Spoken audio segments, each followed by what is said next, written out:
Militer Rusia dan Ukraina memperbarui informasi terbaru dari garis depan tanggal 20 Maret tahun 2023. Juru bicara Kemenhan Rusia Letnan Jenderal Igor Konashenkov melansir terjadi kontak senjata di sejumlah wilayah. Di arah Krasny Liman, kelompok pasukan, penerbangan, dan artileri, center, Rusia menyerang prajurit dan perangkat keras musuh di dekat Yampolovka dan Terny, Republik Rakyat Donetsk.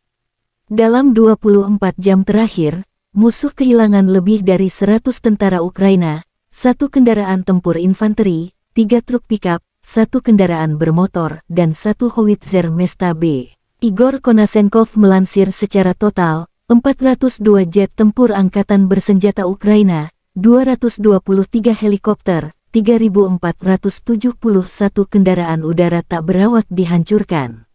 Termasuk 414 sistem rudal pertahanan udara, 8.355 tank dan kendaraan tempur lapis baja lainnya, 1.070 kendaraan tempur yang dilengkapi dengan MLRS, 4.395 meriam dan mortir artileri lapangan, serta 9.027 unit khusus peralatan militer telah dihancurkan selama operasi militer khusus.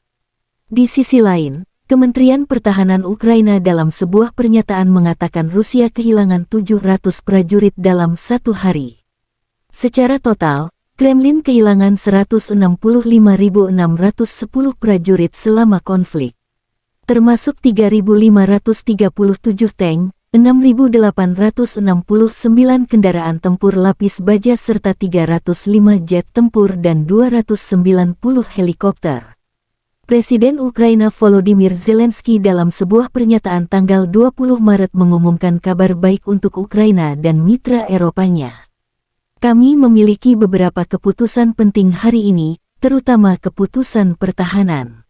Mitra Eropa kami menyetujui rencana bersama untuk mempercepat pasokan peluru untuk artileri kami. Keputusan ini bernilai 2 miliar euro. Ini menyediakan pasokan darurat dan produksi amunisi, kata Zelensky.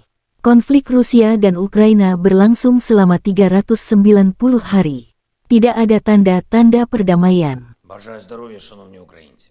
Маємо сьогодні кілька важливих рішень, передусім оборонних. Наші європейські партнери погодили спільний план, щоб прискорити постачання снарядів для нашої артилерії. Вага цього рішення – 2 мільярди євро. Передбачено як невідкладне постачання, так і виробництво боєприпасів. Це стратегічний крок, те, що додає впевненості в нашій єдності, в незмінності руху до перемоги над державою-терористом. Terima kasih sudah nonton, jangan lupa like, subscribe, dan share ya!